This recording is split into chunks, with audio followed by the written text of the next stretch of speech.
Welcome to Behavior Grooves, the podcast that explores our human condition from why we do what we do perspectives. I'm Kurt Nelson. And I'm Tim Houlihan. On Behavioral Grooves, we like to talk with researchers and authors and practitioners to unlock mysteries of our behavior by using a behavioral science lens. And before we get into that, I just want to remind our listeners that if you enjoy this episode, please take the time to post a quick rating or write us a one-sentence review.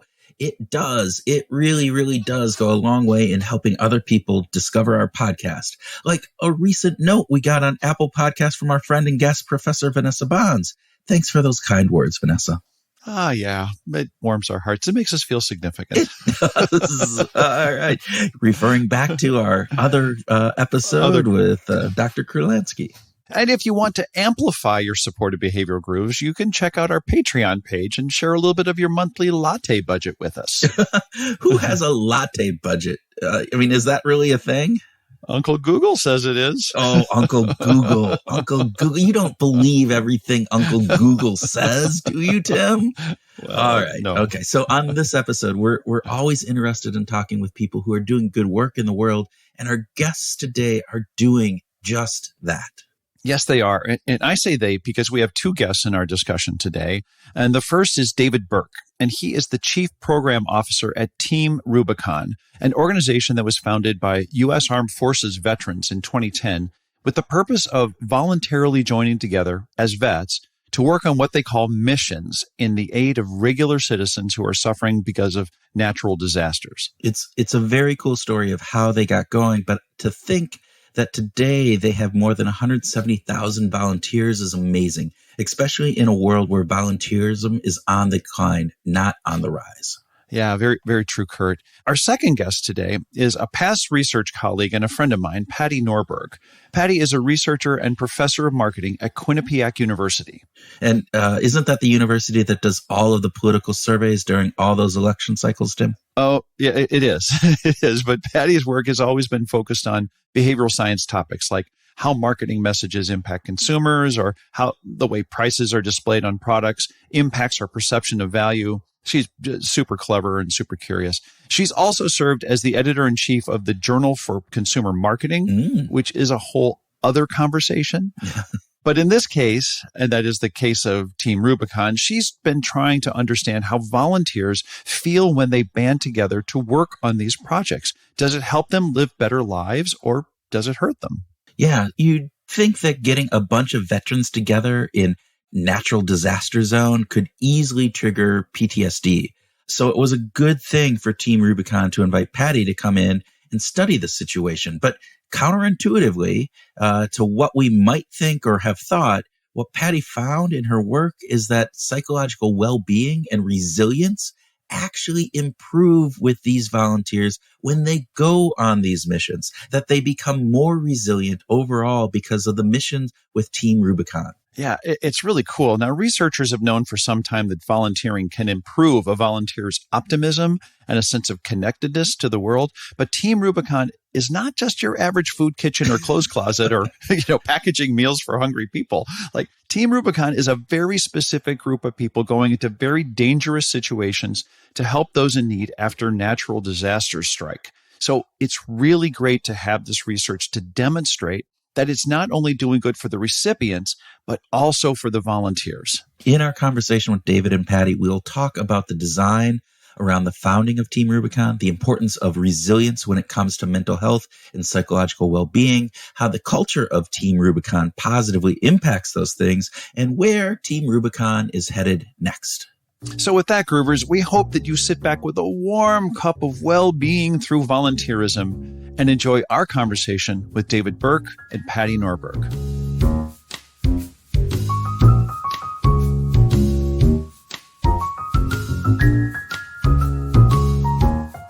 David Burke and Patti Norberg, welcome to Behavioral Grooves. Thank you. It's good to have both of you here. We are very excited to be talking about Team Rubicon, but we're going to start with a speed round, and we're going to start with David. I just want to ask David really quickly, do you prefer coffee or tea?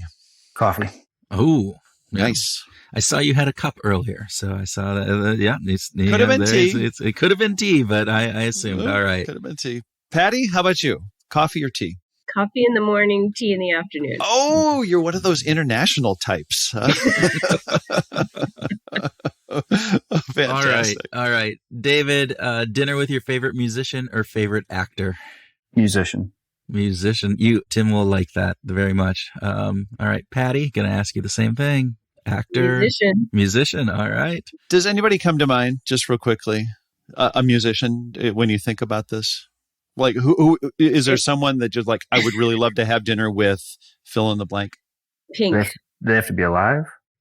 No, they do not. We transcend all of the transcend normal generations. Yeah. Pink's brother lives in town here in Durango. No way. Yeah, honest. I might have to come visit now. on the slight chance that Pink might be visiting, right? There you go. Okay. Well, okay. So I think Pink's a good call. David, how about you? I was trying to dodge it, Tim. Oh, that's fine. Yeah, I don't know. I'd have to dig through a little more. It's a speed round question. That's okay. So let's start with David. Is Team Rubicon healing for the volunteers or for the people that they serve? In design or in practice? That's a good question. Let's take both. Let's take both. And so it's been a long conversation for the organization, but the organization's designed around helping disaster survivors or reducing the potential impact of future disasters. But in practice and in research, we've found that it has a positive impact on the volunteers that provide those services as well. That's very cool. So let's back up just a little bit. Tell us, what is Team Rubicon? Team Rubicon's a veteran-led humanitarian organization that serves people before, during, and after disasters and crises. That's pretty much verbatim mission statement, but it's a movement of about 170,000 people that work domestically and internationally, from mitigating the effects of fires and floods to rebuilding people's homes to surge medical capacity and clean water in rapid onset events outside the United States. That's great. Can you give us an example of a project that you've done recently? Yeah, so all of the flooding that we're all seeing all over the news, this kind of 1,000-year or very rare flooding in Vermont, New York, Pennsylvania, that's still happening, and waters finally are receding. Each of those three states has Team Rubicon operations ongoing, where volunteers are helping homeowners get all that flood and flood-laden debris out of their homes so they can start the process of getting back to normal. So what differentiates Team Rubicon from other pro-social organizations out there? Obviously, lots of different organizations that do great work, but what separates Team Rubicon? So yeah, there's a ton of organizations that are doing great work in disaster and outside of disaster, but there are a couple of things I think unique to Team Rubicon. One is that we have really leveraged a military culture and ethos. Founded by Marines, staffed largely by military veterans or partially at least by military veterans, volunteers, mix of military veterans and civilians as well. And leveraging that culture and ethos and maintaining a commitment to action and service, and really, really seeking to minimize the bureaucracy and the kind of paralysis by analysis that many organizations hit when you look at a disaster scenario. Very good. Thank you.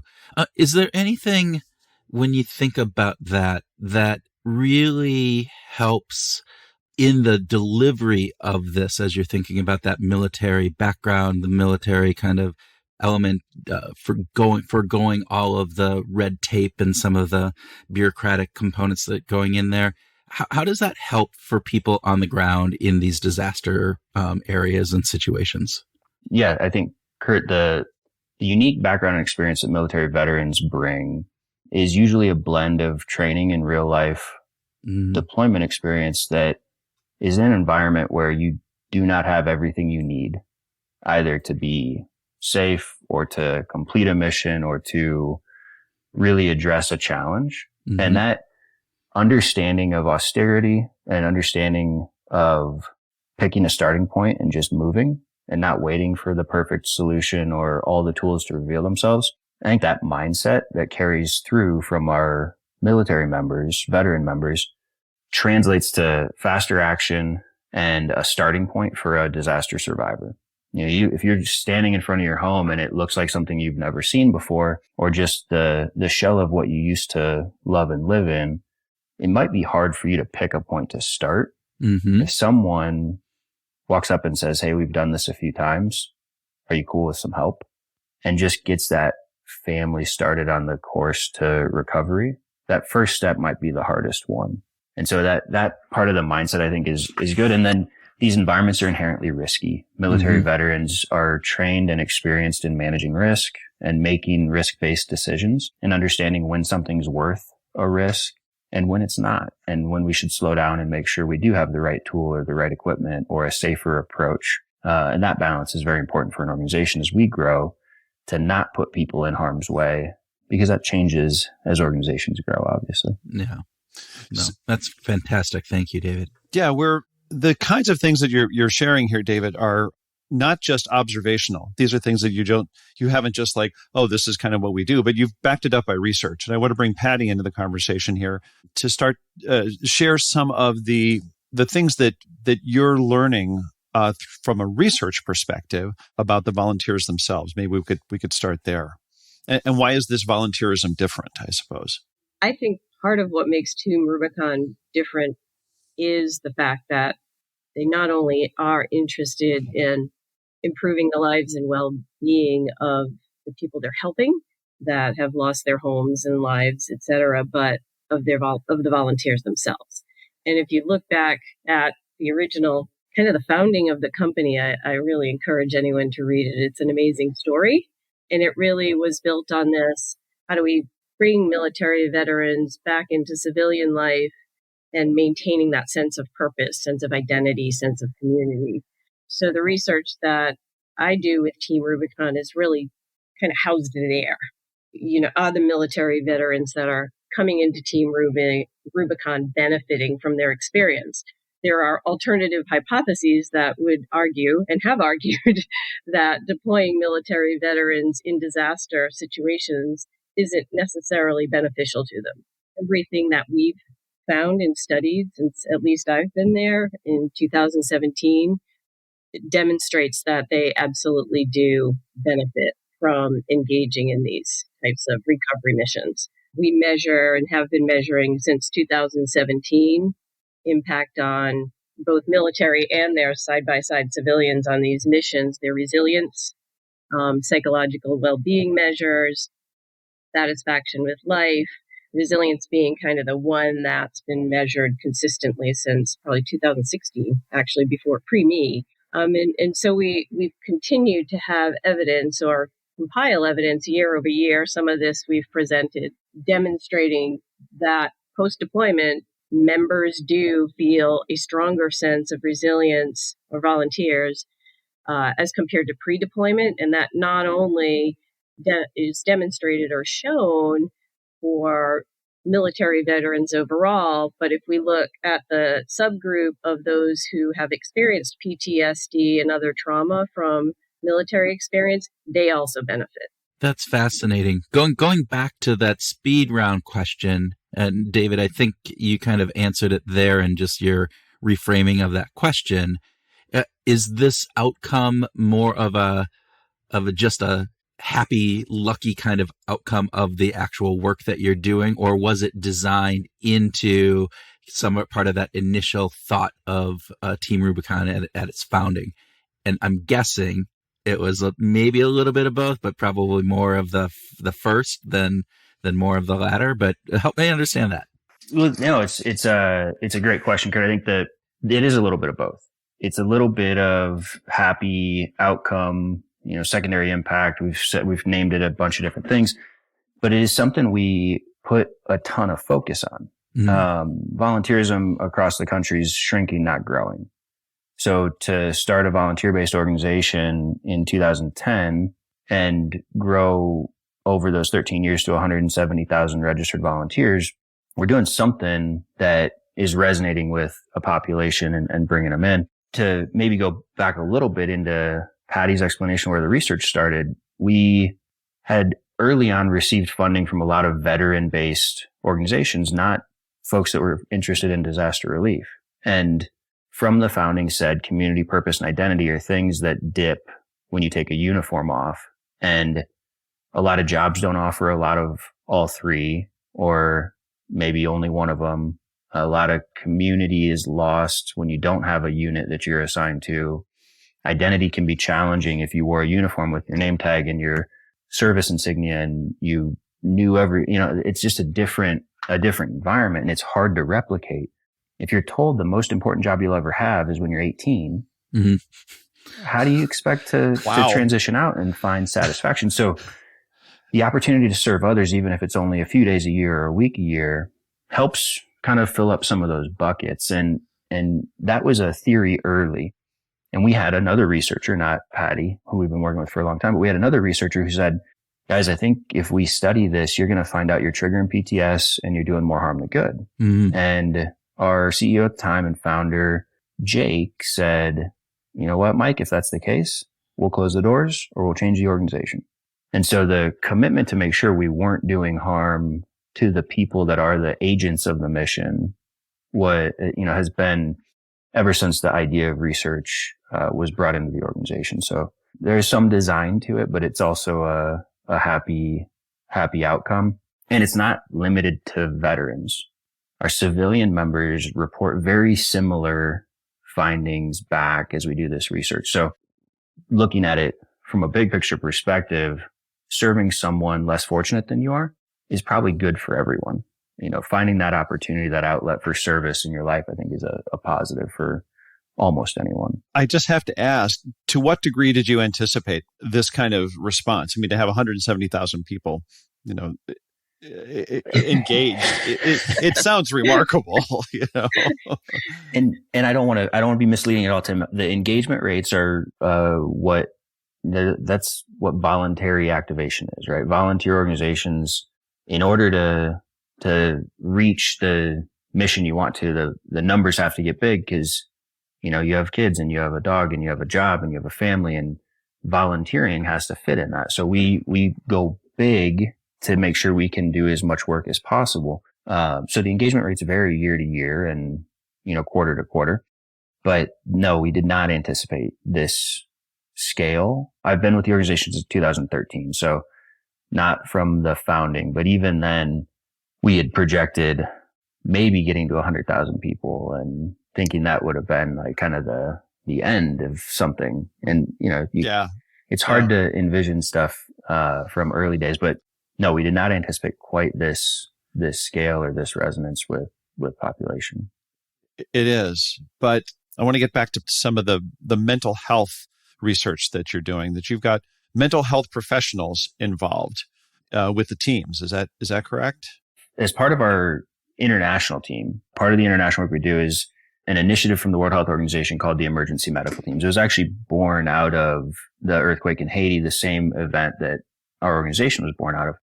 And one of the requirements for the EMTs is to ensure there is access to a mental health professional, a clinician that can be there to support that critical incident stress management, critical incident stress debriefing, and the real experience of trauma that you have when you work in an emergent medical scenario or a mass casualty scenario, post-disaster or human cost. So that role is filled by a dear friend that has just a very well-aligned approach and philosophy to mental health to the organization. And we make sure those resources are available. And in addition to that, we often see relatively traumatic events even in our domestic work. You can only observe destruction so much without having an impact on you as an individual. So we have resources that are kind of the on-demand. One partner is the Headington Institute. Another is one of our planning partners, International SOS, that has that same critical incident stress management and debriefing service for the events that do represent the most trauma. Mm-hmm. There's always a chance post major hurricane that one of our volunteers discovers remains in a home that we're working in, or something that is a really tough, traumatic experience. And we want to make sure that we maintain the highest duty of care we can and support those mental health needs of our volunteer base in direct connection to the mission. And then being a veterans-based organization, veteran-led organization, we also see folks that do have, post-traumatic stress from their service or another source. And we we partner for that work. We have a ton of incredible partners across the veteran space that do great work that's, database evidence-driven work that's measured, that's studied, that's understood. We don't do those inpatient, outpatient treatment programs. We rely on best-in-class partners to do those.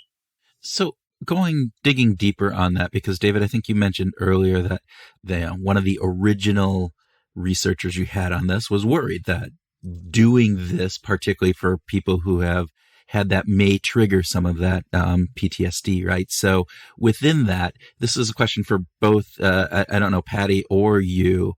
When you think about the research that you've seen, that it doesn't do that it isn't triggering that to that degree that it could have, is that based upon some of these aspects that have been put in place, like the mental health professional being on the team and having those resources available? Or is it more general that just being a volunteer and having that sense of worth and that sense of community, the other pieces that you talked about, override kind of whatever else might have been able to trigger some of those kind of negative side effects that might come from that? Does that very roundabout question, but hopefully you guys can pull some meaning out of it. I don't know, Miss Patti, you can jump in. I think, when the organization was founded, it was 2010. It was the kind of core of the global war on terror. The military had bulked up and was declining in size. The big social issue that everyone was talking about was veteran transition, and community purpose and identity came out of that as a gap that we saw. And that was kind of the early driver for the research. And Patti hit on it now, but we're more divided as a nation than we've ever been. And maybe I'm overstating that, like so many people are or could be, but at least since the Civil War. Yeah. The way that I've experienced it, we're at the most divided point we've ever been. And this understanding of the civilian veteran divide that we can glean from Team Rubicon because of our volunteer base, because of the work we're doing, and potentially understand if it's service, if it's, we used to say all the time, shared pain and suffering makes a stronger team, right? If that's what breaks down divides, then let's take that and apply it other places. Let's find ways to get people to work together, to learn together, to sweat together, so that we can contribute to reducing a division in our country. And even if we start by studying it just at that civilian military or civilian veteran perspective, at least we can contribute to the potential solution long term, because we're not in a good place. And we don't see those divides on TR operations, but we have people of every political stripe, every background, every race and ethnicity. And we don't see people at each other's throats. We see people working together to help someone else. So if we can understand that, I think that's the social issue that we can kind of second chapter social issue that we can hopefully contribute to. A fantastic point. Social connectedness is a big deal. And I agree. I mean, that's part of, if you look at, I think we didn't bring this in, but the loneliness findings from the Surgeon General and what social connectedness really does, and that we can create these virtuous spaces where volunteering fits right in there, where, that there's this kind of recursive cycle of being connected with each other, creating bigger community, wanting to give back more after that, feeling even more social connection. So I think there's a big contribution there.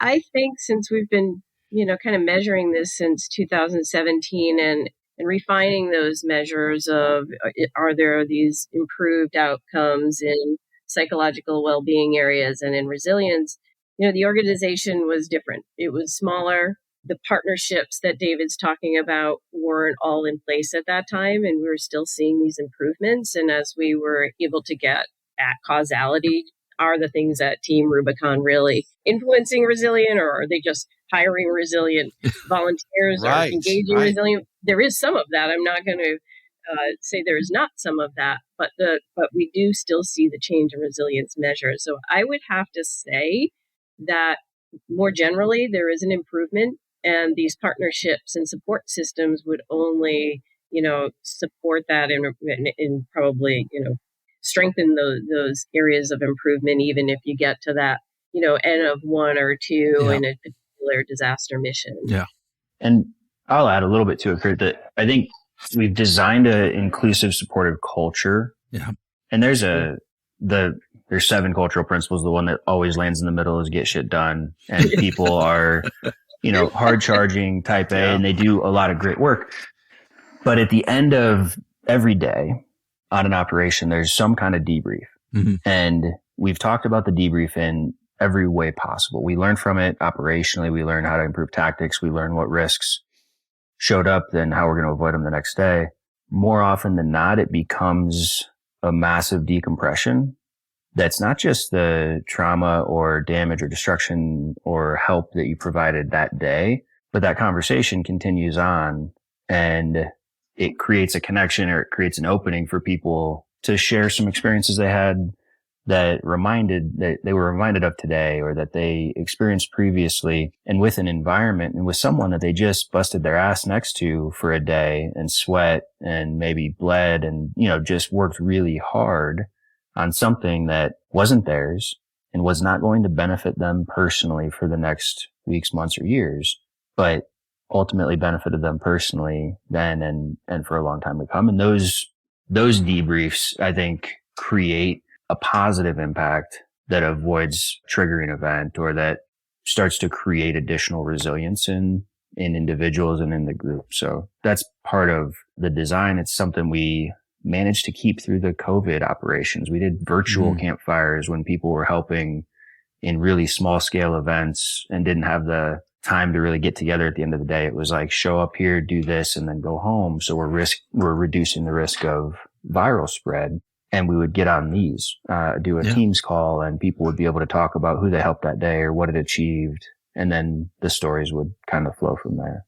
Patti, speaking of the pandemic, were there any blips in the data? Were there changes over time that you noticed? Yes, but I think kind of backing up, COVID allowed, so one of the things, and David, correct me if I'm wrong on any of this or not accurate, but one of the things that Team Rubicon was looking at is, how do we create missions that are more localized, so that we can engage more of our members that can't fly halfway across the country for several days in a row.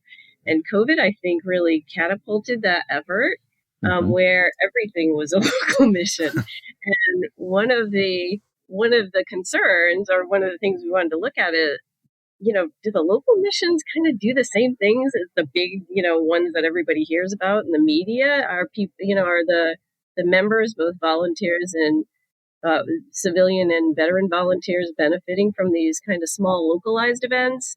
And so kind of the initial study of that, I broke out, the COVID related missions versus, the hurricanes and everything else going on, and looked at the differences in resilience. And there's no significant difference. So those localized events are just as, the preliminary evidence says that the localized events are doing just as much benefit as these big giant ones. So that's kind of nice to see too. It's really interesting, the impact that this has. Again, as you said at the very beginning, I think you guys both talked about this, that there's the value that comes from the work that you're doing, and the people who are being impacted by whatever the natural disaster is, and the help that the teams are providing. But this additional element of resiliency, the community that's being built, a variety of different things. We just had a conversation with, I always pronounce his name wrong, Arya Krugolinski. Did I pronounce that right, Tim? Close enough. Close enough. And his recent work, social psychologist, has done a lot of great work on a number of different motivation and other factors and different things. But a lot of his recent work has been on significance. And what he has been finding is that we are on a quest for significance. And David, I think one of the interesting pieces that you mentioned earlier is that when somebody gets a job at 18 that is giving them this, a huge significant component, and then it goes away, this aspect of reclaiming that. Is this in your guys' mind? Is any of that significance part of what is adding to the value of the work that they're doing? Is part of that what you're seeing. And again, my long-winded questions, Tim is much better at these than I am. So no, I think that's exactly what the volunteer base is looking for. And everybody has a little different motivation around it, but at the end of the day, you're doing significant work. You're doing something that you can connect and understand. Your family can connect to and understand and see what you did or what you do. And I think that's the one of the driving connection points. And to Patti's previous point about local events, with that large volunteer base, have been able to respond to more and more small scale disasters. We call them low attention disasters, but ultimately they're less resourced events, right? They get less help from state, federal governments and from philanthropy. Those small events are significant because it's your community, right? It's something that's relevant to you. You know the name of that town. When we fly people into Nebraska after a major tornado, when we were a small organization and they didn't really know it, it was significant because they knew the organization enough, but they didn't know the place. And when people are helping in places that they know, I believe that also connects to significance.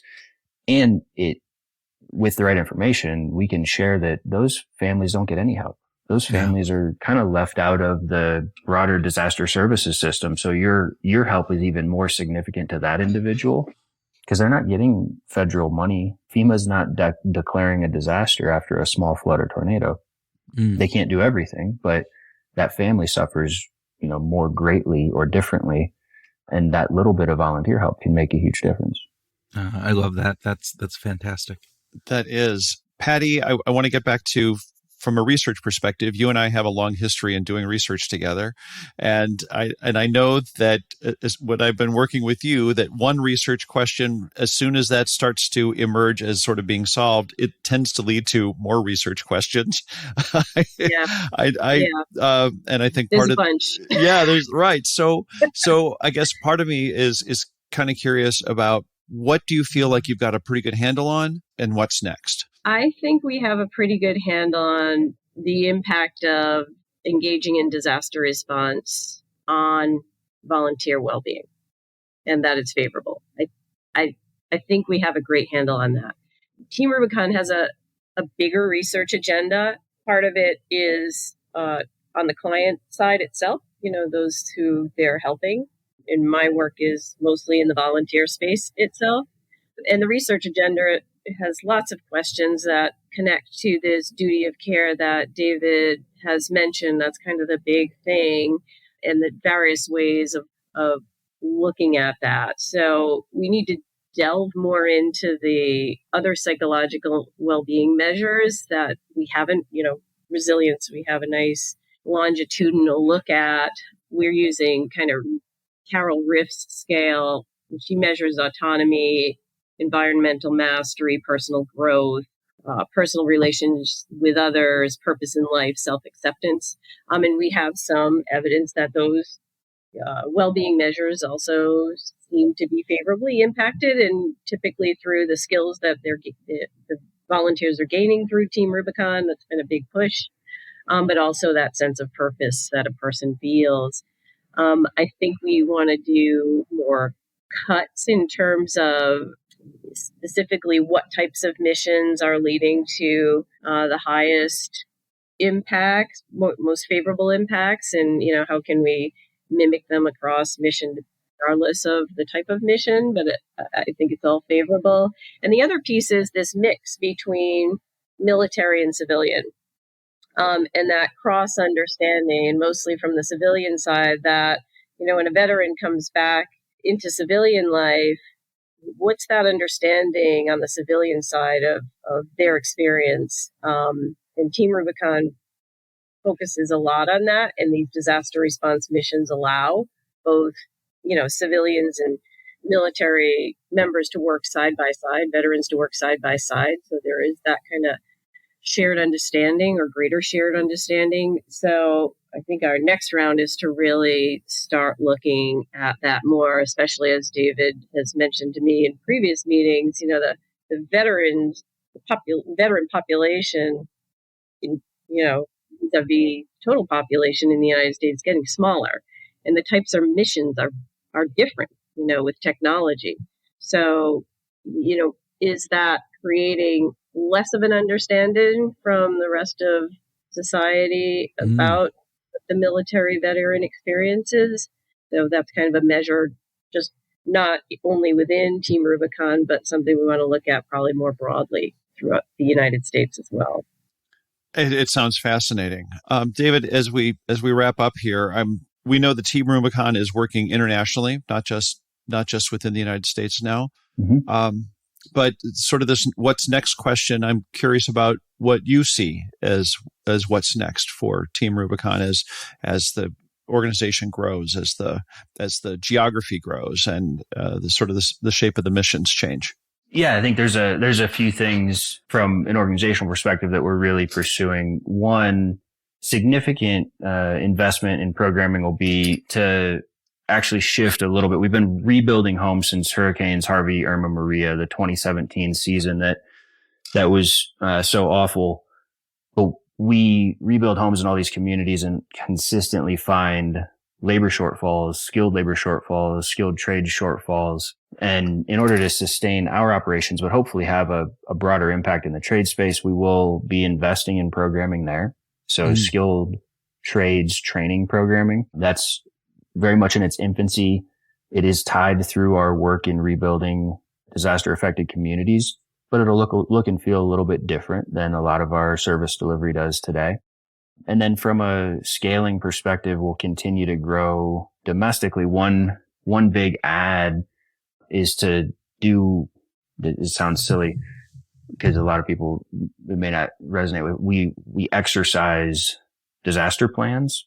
So it's not aerobics, but it's testing the plans of communities so that they can best respond.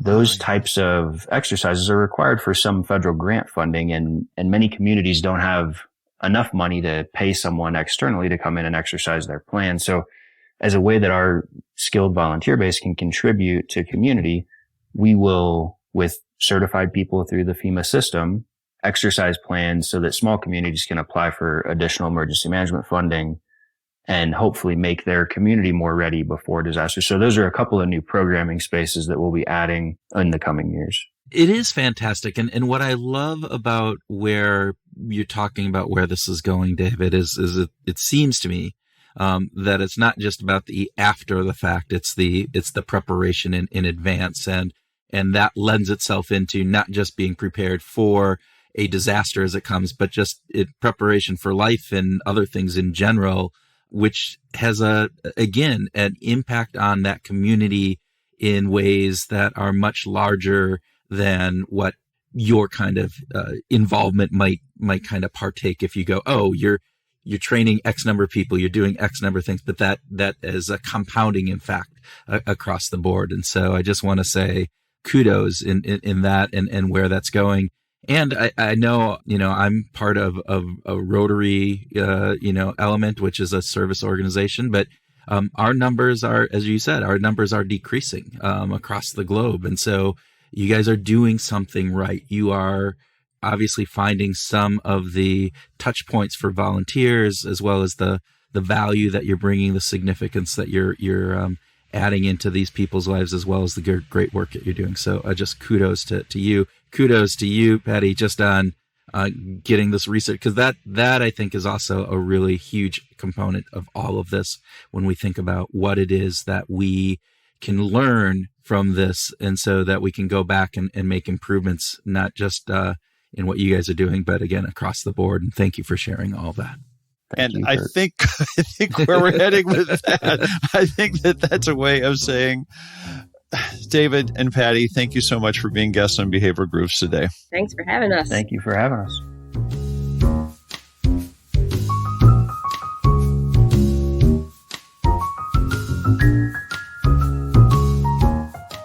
Welcome to our grooving session, where Tim and I share ideas on what we learned from our discussion with David and Patti, have a free-flowing conversation, and groove on whatever else comes into our volunteering brains. Nailed it. Nailed it. It was easy. That was good. So, Tim, I just have to say this was a really interesting, and my God, Team Rubicon is doing just some fantastic work. But one of the things I really loved about this is this idea of the people doing the volunteering are actually being helped by the volunteers. It's not just the recipients. Right. They're not just the people that after the hurricane are being helped in, getting their house back in order and doing all these other things that they're doing on their missions, but that the people who are doing it are getting value out of it, that psychological well-being. It's really cool. I mean, I think most people, when they volunteer, come away with it feeling like, oh, that was really nice. I should do more of that. Or, oh, there's the little bit of happiness, right? But man, these guys are actually, their resilience is improving on the psychological well-being scale. Their life is literally getting better because of it. Yeah. Yeah. So just to note that the psychological well-being scale was originally developed by Carol Reif, and it's a 42-item psychological well-being survey that people take. And so it measures kind of 6 different aspects of well-being and happiness. And we don't have time to go into it here, but very cool. And it's I think the tool that Patti was using as she was looking into this and kind of getting those people and understanding that. And the interesting piece that I think is this idea that Team Rubicon was built around, this idea of community, purpose, and identity. So, Yeah. Well, David even said it so beautifully, like that when you've got the uniform on, that the soldiers actually feel a sense of community purpose and identity. Like they get that in spades when they've got the uniform on, but that sense of connectedness or significance possibly gets reduced when you take the uniform off. Yeah, that idea that something is then missing. I had it and now I don't. And the idea that by doing this type of volunteerism, this type of service, that you are regaining that. And as you said, this idea of significance. So again, our conversation with Aria Krugolensky, talking about this quest for significance that we're on, I can see that, right? You are in this role as a military, whatever branch of the armed services that you're in, you're doing this work that you feel is making a difference in the world or having some impact. And all of a sudden, that's gone. And this idea of having that community, having that purpose, having an identity that I'm wearing a uniform and I am a soldier, I am whatever that would be, all of a sudden that's all missing and that element of significance is gone. And so really kind of cool that you can build that back in and give these people this purpose, this community, and this identity, right? It struck me that you have been volunteering with Rotary for many years. It's a big volunteer organization. Was more than 1 million people around the world. Almost 2 million, yeah. So, almost 2 million do it. But it's declining. Yeah, it's a declining, at least in the United States for sure. And that was something that struck me, right? When we were going through this, I kind of wrote this down going, why is Team Rubicon growing when Rotary is declining in size? And I mean, again, you can think about community, purpose and identity. And we, Rotarians, we have this sense of identity of who we are. We have a noun. We are Rotarians, it's this identity that we take. There's purpose. I mean, we do work across the globe, both in our local communities. We have a community service kind of element, but they also have a global community and service aspect of it. So you're making a difference in people's, whether it's small, whether it is packing food for some people, whether it's giving them clothes. We do a hats and mittens drive every year for us. We do raking of people's lawns who can't get out there and rake. We're making a small impact there, but we're also doing big things like getting water to communities in Guatemala and other areas around the globe that don't have fresh, safe water. We're building schools. We are doing a whole lot of really good work, but it's still not the same. And there's something missing that is there. And I don't know what that is. So significance, possibly. Not to dwell too much on it, but it's complex, right? It's complex, and it's an interesting aspect, and it's one of the things will ponder more as I'm, thinking through this. Like, what's that magic ingredient that Team Rubicon has that we're not necessarily tapping into from Rotary. So it's a good question. Lastly, I just want to say that something that David said about the civilian military, civilian veteran divide is something that has been around in our country for a long time. And I look at the work that they're doing and just think that they're not only healing the people who are suffering in the communities, they're also healing the volunteers, and then they're also possibly having a favorable effect on the way military is perceived by civilians. Yeah. So there's all these double bonus effects. I think it's just really cool work. It's the double secret probation that they're figuring out, right? All right. Well, I think that wraps up the most of the salient points from this conversation for me. How about for you? Yeah, that totally works for me, Kurt. It's always great to talk about good work and what's being done by good researchers like Patti and really good pro-social folks like David. Thanks to both of them for being guests. We love talking about behavioral science being applied in the wild, and this was one of those great places. But for now, groovers, we hope that you find these insights on volunteerism and well-being helpful this week as you go out and find your groove.